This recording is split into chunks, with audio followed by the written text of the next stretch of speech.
Hello बच्चों, कैसे हैं आप सब। तो बच्चों मैं उम्मीद कर रहा हूं कि आप लोग मैकेनिकल प्रॉपर्टीज ऑफ फ्लूइड्स अच्छे से पढ़ रहे हैं। अभी तक हम लोगों ने मैकेनिकल प्रॉपर्टीज ऑफ फ्लूइड्स में जो स्टैटिक्स का पार्ट था, फ्लूइड स्टैटिक्स का जो पार्ट था वो हम लोगों ने कवर कर लिया और आज से हम लोग फ्लूइड डायनेमिक्स की शुरुआत कर रहे हैं। तो फ्लूइड डायनेमिक्स क्या होता है? देखिए, फ्लूइड स्टैटिक हमने पढ़ा, तो फ्लूइड स्टैटिक मैंने आपको बताया था कि the study of fluids at rest, उसे हम लोग फ्लूइड स्टैटिक कहते हैं। उसी तरीके से the study of fluid into motion, इसे हम लोग फ्लूइड डायनेमिक्स कहते हैं। क्लियर बच्चों, ये बात आप लोग समझ रहे हैं? तो अब से हम लोग क्या पढ़ने जा रहे हैं? अब से हम लोग फ्लूइड को मोशन यानी फ्लो करते हुए उसको हम लोग स्टडी करेंगे। ठीक है बच्चों, तो मैंने लिखा है कि the study of motion of fluid into motion is called fluid dynamics. देखिए, आप सब जानते हैं कि अगर एक टैप अगर है, नल है, उस टैप को अगर आप धीरे से ओपन करते हैं तो टैप से जो वाटर आपका आता है उसमें वाटर जो बहुत स्मूथ तरीके से फ्लो करता है। ठीक है, लेकिन जैसे जैसे आप उस टैप के स्पीड को, वाटर के स्पीड को इंक्रीज करते चले जाते हैं, वैसे वैसे आप नोटिस करते हैं कि वाटर का जो फ्लो है उसका स्मूथनेस धीरे धीरे कम होता चला जाता है। होता है ऐसा। और अगर आप बहुत ज्यादा टैप के वाटर का स्पीड कर देते हैं तो उसका स्मूथनेस जो है वो कंप्लीट तरीके से खत्म हो जाता है और उसमें जो वाटर पार्टिकल्स हैं वो टैप से निकलते वक्त रैंडम डायरेक्शंस में भी फ्लो करते हैं।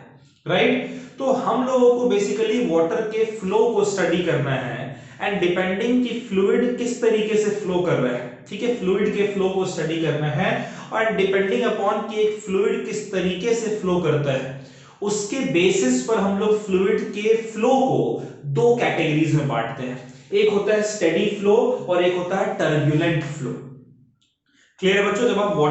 जब टैप को आप धीरे से ओपन करते हैं, पानी उसमें धीरे से फ्लो करता है, तब बहुत स्मूथली वाटर पार्टिकल्स फ्लो करते हैं। जैसे जैसे आप स्पीड को बढ़ाते हैं उनका स्मूथनेस कम होता चला जाता है और एक पर्टिकुलर स्पीड के बाद, जिसको हम लोग क्रिटिकल स्पीड कहते हैं, उसके बाद उसका स्मूथनेस कंप्लीट तरीके से खत्म हो जाता है।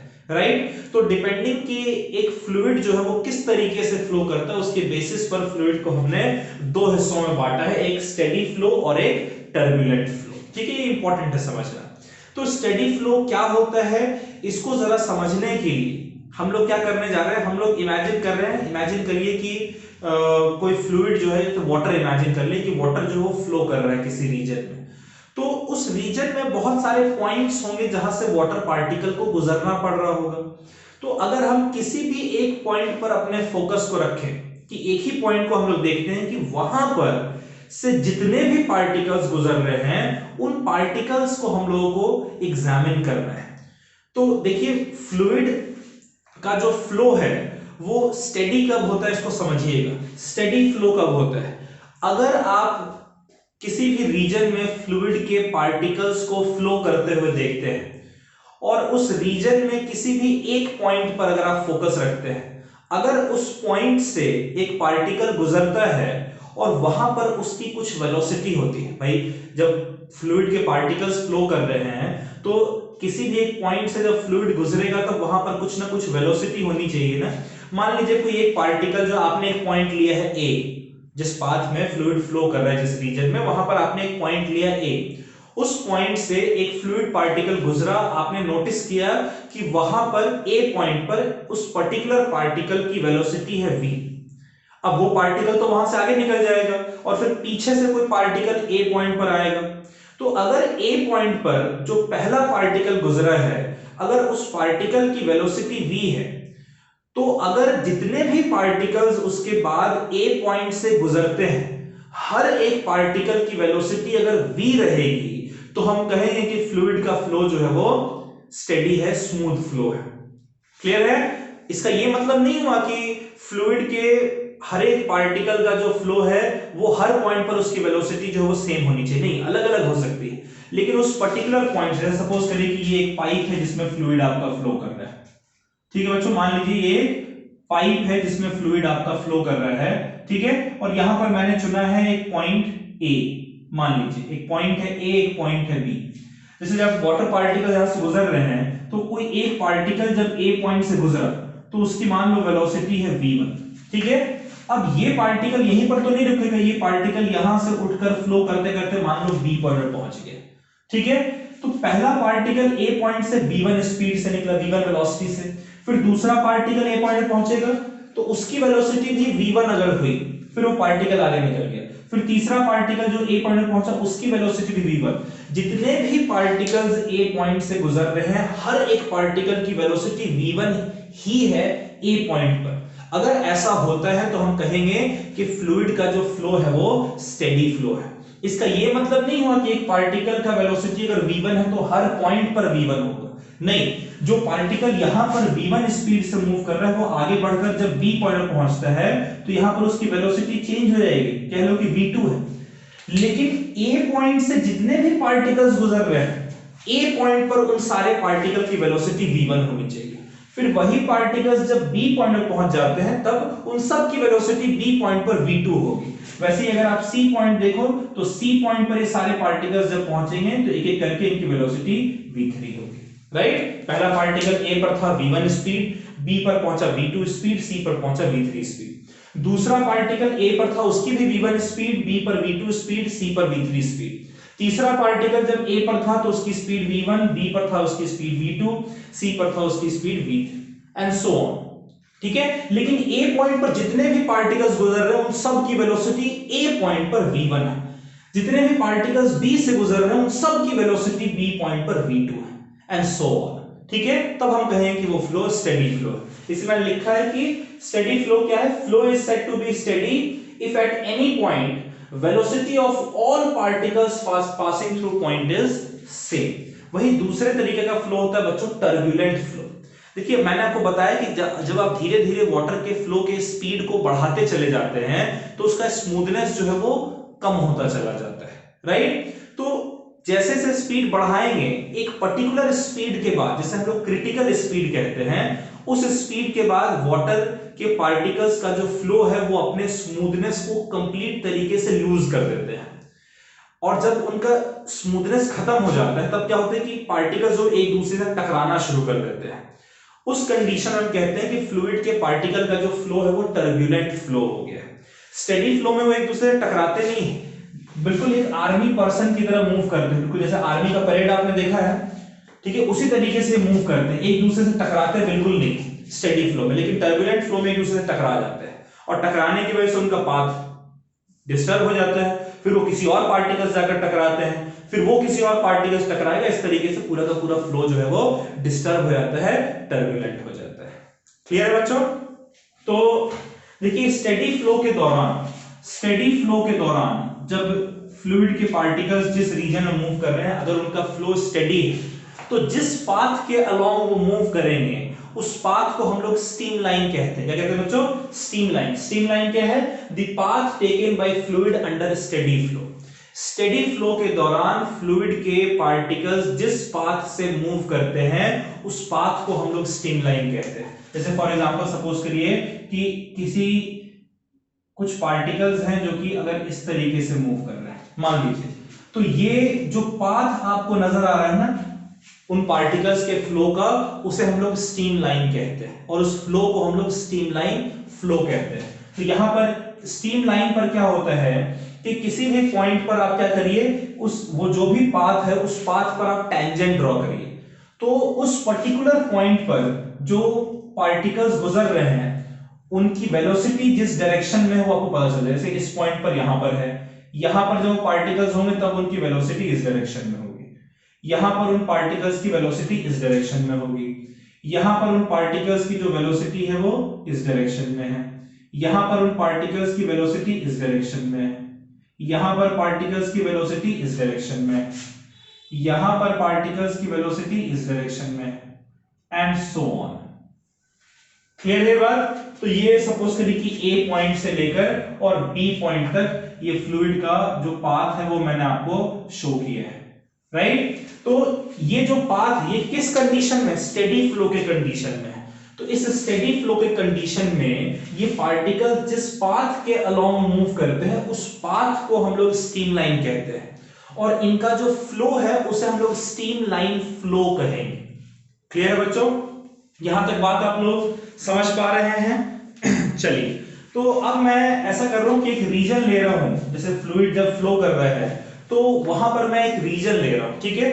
उस रीजन में फ्लूइड के लिए मैं स्ट्रीमलाइन बना रहा हूं। जैसे मान लीजिए कि फ्लूइड आपका इस तरीके से फ्लो किया,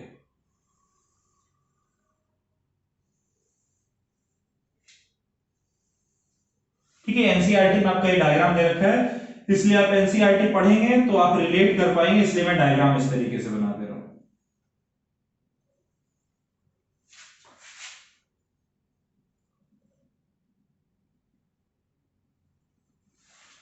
सपोज करिए बच्चों, इस रीजन को मैं नाम दे देता हूं P, इस रीजन को मैं नाम दे देता हूं Q, और इस रीजन को मैं नाम दे देता हूं R। ठीक है? जो P रीजन है इसका एरिया अगर आप देखें तो इस एरिया को हम लोग कहते हैं AP। जो R रीजन है इसके इस क्रॉस सेक्शन एरिया को हम लोग कहते हैं AR, और जो Q रीजन है इसके एरिया को हम लोग कहते हैं AQ। क्लियर है बच्चों?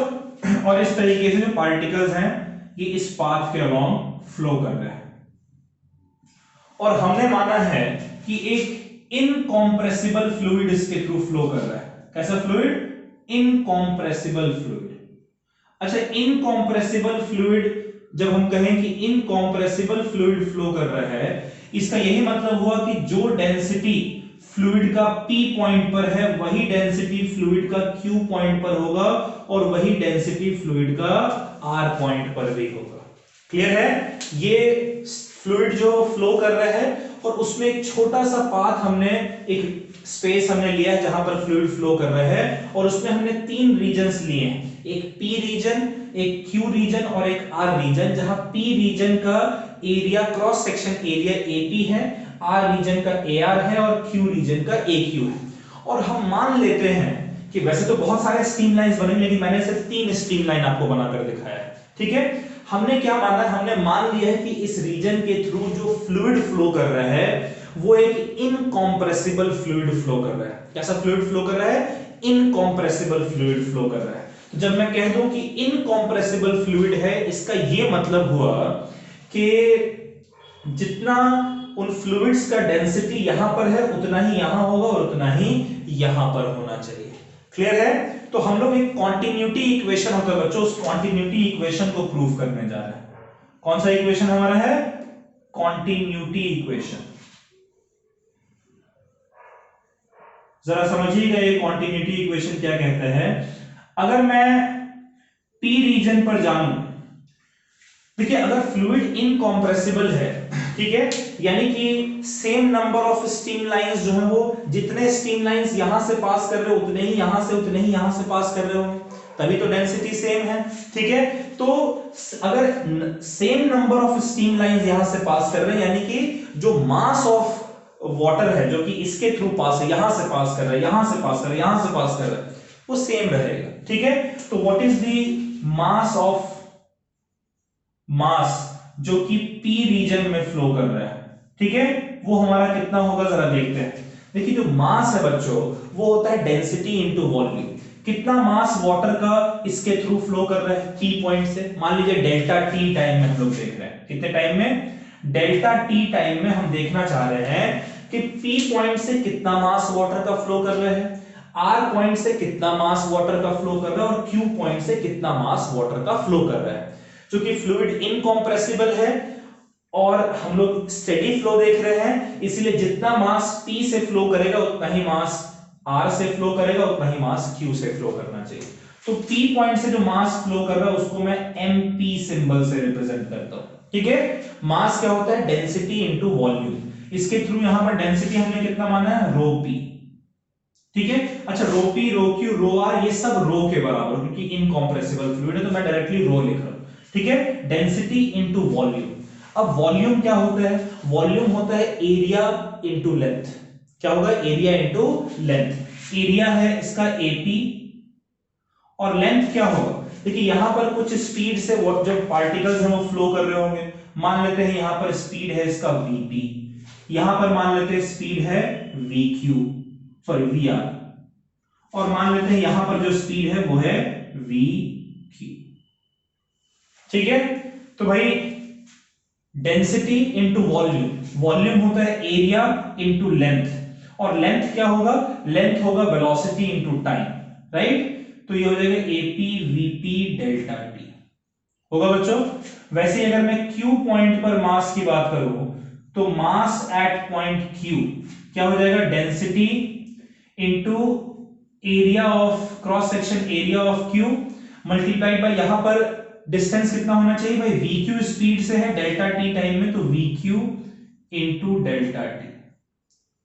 और वैसे ही अगर आर पॉइंट पर देखें बच्चों तो एम आर कितना होना चाहिए, density into area of region R into velocity of fluid in region R multiplied by delta t, right. अब देखिए चूंकि हम जानते हैं, वी नो दैट